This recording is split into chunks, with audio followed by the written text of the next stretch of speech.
datang belum berkeluarga ada? Ada? Ada yang belum berkeluarga? Wah ini timnya Uni Atin yang mana? Timnya Atin yang malah belum berkeluarga. Sebetulnya kalau belum berkeluarga terus kemudian belajar tentang topik istri itu jauh lebih baik karena persiapan untuk menjadi istri. Dan tentu kita juga yang sudah jadi istri, insya Allah ya jauh juga lebih baik. Kenapa? Karena kita mau terus berupaya jadi istri yang baik, soleha, dicintai suami dan dirindukan surga. Ya baik. Pertama kita sepakati dulu, ya. Ini belum bisa terakses ya. Kita sepakati dulu bahwa suami istri ini adalah dua makhluk yang Allah ciptakan. Memang banyak sekali perbedaan. Kita sepakat dulu itu ya. Berbedanya bukan hanya jenis kelamin, tapi dari ujung rambut sampai ujung kaki memang laki-laki perempuan berbeda. Walaisa dzakaru kal untha, tidak sama laki-laki dan perempuan. Ya, Allah berfirman seperti itu. Makanya diteliti oleh ilmuwan, apa sih bedanya ya. Bahkan kulit pun sama, laki-laki punya kulit, perempuan punya kulit, tapi tetap beda. Kulit perempuan lebih tipis dan lebih halus. Kulit laki-laki lebih tebal. Itu makanya bapak-bapak kalau kita pijet kalau pelan nggak rasa. Ya Bu, harus dikerasin ya. Iya kadang-kadang pakai ya siku baru kerasa. Ya perempuan, wah disentuh halus aja punggungnya gini sudah terasa dan senang. Ya, nah kemudian rambut juga begitu. Laki-laki rambutnya tidak selembut perempuan. Ya. Bahkan organ di dalam tubuh juga begitu. Memang paru-parunya sama ada 2, ya, lambungnya sama ada 1, jantungnya sama ada ususnya. Tapi nanti lambung laki-laki lebih besar ukurannya dibanding perempuan, ya. Lebih banyak siapa Bu kalau makan? Itu saja sudah beda, ya. Allahu Akbar, ya. Tapi sesungguhnya susunan otak dan tubuh pria dan wanita Allah ciptakan untuk saling mensupport dan melengkapi. Ya. Jadi nggak ada yang lebih baik lebih buruk. Hanya memang ya secara ya proses penciptaan Allah menciptakan laki-laki dulu atau pria terlebih dahulu baru perempuan. Jadi Allah ciptakan Nabi Adam alaihissalam duluan dibanding ibunda kita Siti Hawa, ya. Jadi kesepakatan kita bersama seluruh dunia walaupun agamanya beda, ya, bahwa wanita diciptakan untuk mendampingi pria, ya, mendampingi pria. Sehingga memang kita perlu belajar supaya paham dan sadar bahwa pria dan wanita itu, ya, memang betul-betul berbeda. Sehingga pada saat kita paham tentang perbedaannya, malah insya Allah nanti tambah cinta. Saya termasuk istri yang menikah tahun 92. Ya, jadi alhamdulillah sudah insyaallah 33 tahun ini. Sempat padahal sudah dokter ya, saya dokter, suami saya dokter ya. Suami saya namanya bukan Pak Dahlan ya Bu. Dahlan itu nama ayah saya ya. Suami saya namanya Dr. Priyanto Sismadi ya. Kakak kelas saya di Makassar di kedokteran Unhas. Kami beda 7 tahun ya. Waktu menikah 92 ya itu berlandaskan memang karena ya lillahi ta'ala. Namun kami juga sudah dokter pada saat itu. Saya sudah sekolah kedokteran, suami sudah dokter.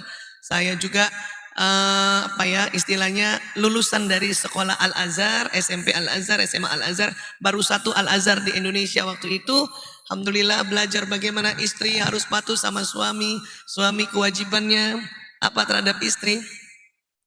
Dan belum belajar tentang perbedaan otak pria wanita saat itu. Apa yang terjadi? Tetap bertengkar, tetap sakit hati, tetap baper. Iya, karena saking bedanya gitu. Manggil suami aja, suami nggak jawab segera langsung marah. Ya, sama Bu? Sama. Jadi pada tahun 2006 2006 saya belajar tentang perbedaan otak pria wanita, ya, Masya Allah, saya jadi ketawa sendiri bahwa oh laki-laki kayak gitu otaknya, gitu. Ya, mungkin ibu-ibu pernah dengar saya sharing-sharing di media sosial, pernah dengar Bu? Ada ya? Iya. Nah, sejak itu saya merasa saya tambah cinta dengan suami, dan uniknya apabila istri tambah cinta dengan suami, suami otomatis tambah cinta dengan istri. Itu begitu. Ya, jadi memang banyak orang bertanya begini, kenapa sih perempuan aja yang selalu taklim? Kenapa sih perempuan aja yang selalu harus belajar? Karena memang kalau istri tambah cinta suami, suami akan 2 kali tambah cinta. Masya Allah. Ibu mau dicinta suami Bu? Nah itulah makanya kita yang harus belajar. Ya. Dan juga memang otak perempuan itu ada di otak kanannya, Allah kasih program berkumpul. Makanya perempuan gampang berkumpul. Tidak usah dipaksa. Ibu nggak usah dipaksa ke sini kan? Bahkan ditelepon sama teman, yuk talim, yuk, wah datang semuanya. Kalau laki-laki di otak kanannya itu ada otak namanya program bersaing. Bersaing. Makanya laki-laki ini yang menjadi suami ini atau bapak-bapak itu lebih senang rapat daripada kumpul-kumpul kayak gitu. Ya enggak? Rapat di kantor atau rapat di tempat kerja itu bersaing. Saudara-saudara, kata seorang suami, tahun 2025 kita akan bikin program begini. Datang bapak yang satu. Tidak bisa Pak, program ini sudah pernah kita coba dan gagal. Itu namanya bersaing. Di rapat tuh selain begitu. Iya. Tapi perempuan jarang suka bersaing. Malah memang lebih senang berkumpul. Ya. Berkumpul kayak gini tuh perempuan gampang sekali. Untuk apa? Juga untuk mengumpulkan informasi.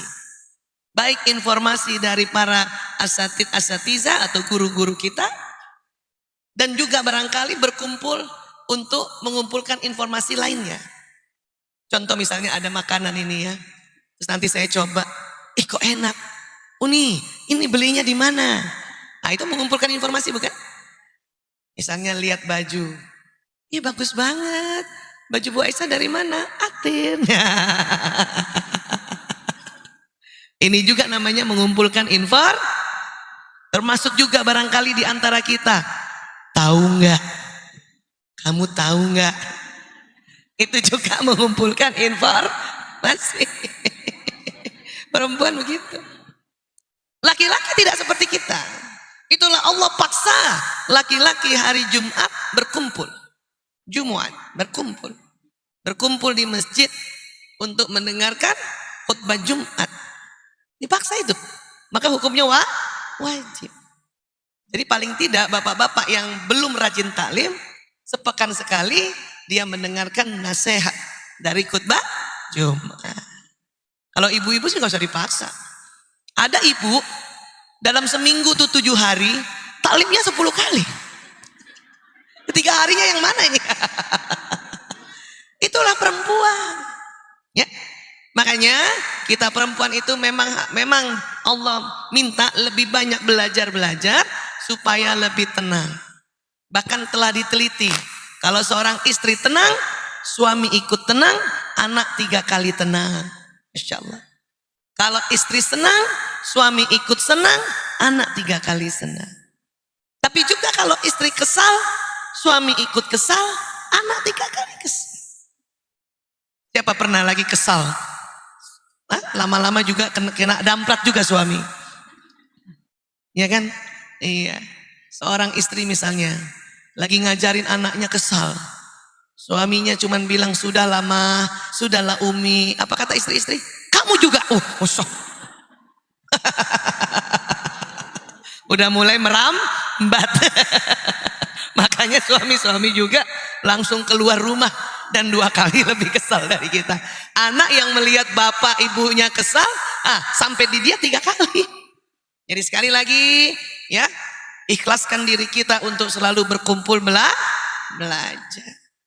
Bahkan saking senangnya berkumpul perempuan kemana-mana sama-sama. Maaf nih, kalau lagi di tempat rame, di mall atau tempat perbelanjaan, perempuan sering apa? Pergi ke toilet ajak temennya juga. Pipis yuk. Iya. Makanya ke toilet rame-rame. Jarang ada bapak-bapak ajak ke toilet temannya. Saya aja kalau rapat ya, pernah saya rapat, saya perhatikan ibu pimpinan rapat waktu itu lagi rapat di Dharma Wanita. Ibu itu bilang sama temannya, yuk ke toilet yuk, bertiga. Nggak ada bapak-bapak pas rapat ke toilet bareng-bareng. Pak, pipis yuk. Kalau barangkali ada, jawaban bapak itu bilangnya apa? Yuk. Ya kan? Makanya sering nggak lihat kalau ke toilet itu ada ibu-ibu rame-rame ke toilet. Bahkan sampai di toilet juga, ibu-ibu bisa mengumpulkan informasi. Untung sekarang kalau ke toilet itu ngantrinya ke belakang gitu ya. Zaman dulu kan tiap pintu, masih ingat? Tiap pintu. Pertama dia, lama-lama karena kelamaan ngantri lihat kanan kiri, terus senyum. Terus habis itu apa? Tinggal di mana, Bu?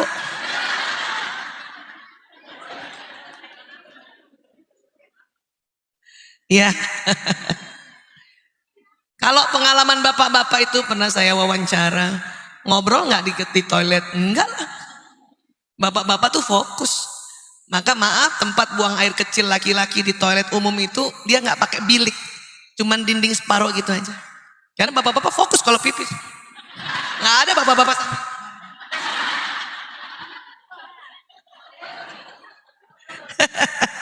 Nggak bicara juga. Kita perempuan udah tempatnya pakai bilik masih ngomong. Habis talim ini kita kemana ya? Itulah barang. Makanya dari situ saja perempuan sudah berbeda. Dan kenapa kita harus capek-capek taklim? Dan senantiasa sering mendapat judul ini, judul istri mulia, istri soleha, istri berbakti. Karena rupanya setelah nanti kita semua meninggal, pada saat nanti sudah kiamat, ya, kita perempuan sebagai istri ini sebelum dihitung amal sholatnya, puasanya, sedekah zakatnya, dan amal soleha lainnya, Allah panggil suami masing-masing. Katakanlah suami saya Priyanto bin Sismadi, Allah pasti panggil, wahai Priyanto bin Sismadi, datang ke sini.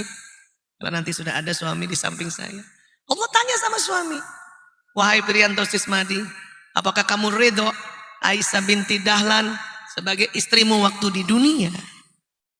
Dikala suami bilang, iya ya Allah saya ridho, itu yang lain gak dihitung, Bu. Sholat gak usah dihitung, langsung, hai para istri, pilih mau masuk pintu mana, ada 8 pintu surga, mau mana dimasukin, mau masuk mana. Insya Allah. Itulah makanya saya perlu membujuk suami sejak di dunia, supaya nanti di akhirat dia ridho. Walaupun suka kesik. 4. Makanya perlu ilmu, perlu taklim, majelis taklim. Majelis itu tempat kita kumpul, duduk, taklim dari kata ilm, ya, berilmu. Jadi saya juga belajar terus tiap hari. Saya kalau nggak belajar tiap hari, padahal suami adalah, itulah istilahnya kenapa dikatakan suami jembatan surganya istri. Jadi kita harus bujuk sejak di dunia, ya. Dan nggak usah juga takut suami berbohong di akhirat, karena sudah nggak mungkin lagi berbohong, ya, tidak mungkin lagi berbohong. Jadi untuk itulah kenapa kita kumpul di sini. Insya Allah kita betul-betul menjadi istri yang dirindukan surga, ya. Tapi yang namanya dirindukan surga, apakah ibu mau cepat-cepat juga pergi surga? Kalau mau surga kan harus apa dulu, Bu? Mati dulu kan, meninggal dulu. Ibu mau cepat meninggal? Biasanya tentu jawabannya tidak. Kenapa? Belum banyak waktu untuk membujuk suami supaya dia ridho, ya kan? Kan lumayan kalau umur ibu masih diperpanjang Allah 5 tahun ke depan, berarti masih bisa 5 tahun bujuk suami, ya. Yang saya istilahkan bujuk suami itu adalah kita harus bisa punya ilmu dan sebisa mungkin, sedapat mungkin tidak menyimpan dendam kepada suami. Makanya harus berilmu, insya Allah ya. Baik, apa yang sering bertengkar suami istri ini?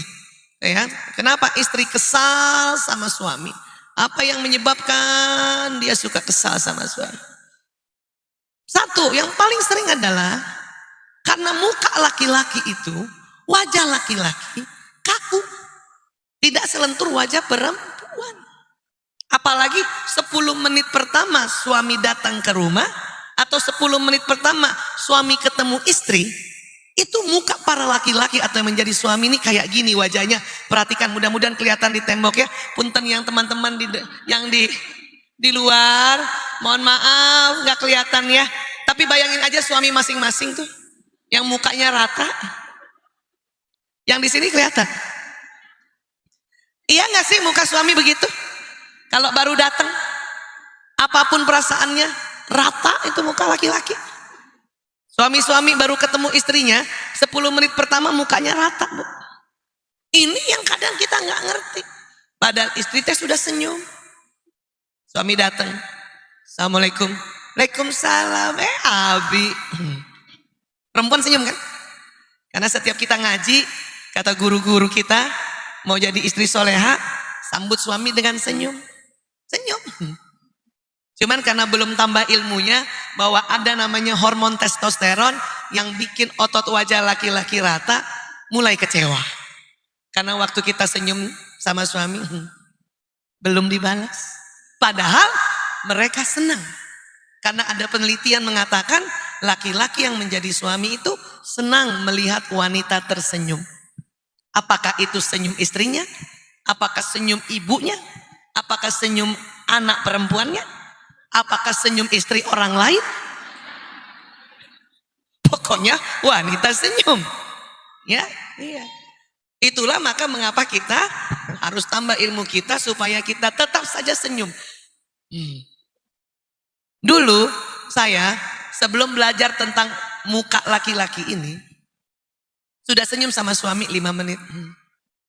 Berharap dibalas.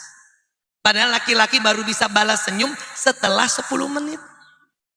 Suami saya lebih lama lagi. Saya pernah hitung. 13 menit. Lama ya. Siapa yang suaminya? Ibu nanti hitung ya. Riset. Terus karena dia tidak senyum. Saya 5 menit senyum. Ayah. Saya panggil suami itu ayah. Ayah Toto. Suami saya panggil saya Bu Isa. Ya. Senyum. 5 menit. Karena belum dibalas dan belum ada ilmu ini, menit ke-6 mulai salah sangka. Apa saya bilang dalam hati saya? Tuh kan, dia gak suka pulang ke rumah. Masih senyum nih, menit ke-6. Menit ke-7 sudah mulai gak tahan lagi. Mulai menit ke-7 muka kita begini nih. Sebelah doang, Bu. Udah mulai tuh bibir sebelah turun. Terus karena perempuan-perempuan sekarang tidak seperti perempuan dulu yang diam saja, selalu mau ngomong kan, perempuan sekarang gitu ya, menganggap itu emansipasi, padahal bukan gitu. Saya ngomong apa sama suami saya, kalau nggak suka pulang nggak usah pulang. Suami saya bilang, siapa yang nggak suka pulang? Itu muka kamu kayaknya nggak ikhlas pulang, karena mukanya rata tadi. Ya, terus apa kata suami saya? Salah apa lagi saya? Pulang salah. Enggak pulang salah. Baru 2006 saya tahu dan saya ketawa sendiri. Dan karena tahu laki-laki senang lihat perempuan tersenyum, senang lihat wanita senyum, senang lihat istri senyum, saya nggak mau kalah dengan istri tetangga yang mungkin senyum-senyum di luar duluan. Maka pas suami datang, cium tangan, padahal muka masih rata. Kemudian dia jalan ke rumah, duduk di meja makan.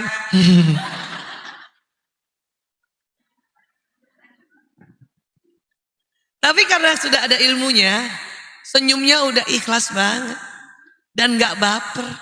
Ya. Dan laki-laki kalau sampai di rumah, Bu, coba ingat-ingat ya, kita bikin kronologisnya. Kan pasti ke meja dia kan, taruh barang, itu taruh HP-nya, taruh pulpennya, ya, taruh uang receh kalau ada di kantongnya, ya. Dan ini tidak suka ditanya-tanya. Gak usah tanya-tanya dulu, diamin aja dulu, Bu. Ya, ibu ke dapur aja mending. Ngapain ke dapur, Bu? Sebelum bikin minum lihat jam. Jam berapa saya dipanggil? Tunggu. Laki-laki tuh begitu. Terus dia ke meja makan, angkat tudung saja. Lihat ada makanan enggak? Itu laki-laki. Itulah makanya mengapa kita perlu juga menyiapkan makanan. Walaupun bukan ibu yang masak. Kenapa? Karena masak itu bakat. Bersyukurlah kalau ada perempuan yang bakat masaknya dominan. Ada juga malah suaminya yang bakat masak. Ya. Saya termasuk istri yang bakat memasaknya sangat terpendam. Jadi susah dinyalakan. Maka makanan pasti saya beli. Suami saya sudah tahu itu, tapi dia nggak apa-apa. Yang penting ada barang 2 macam lauk yang dia suka.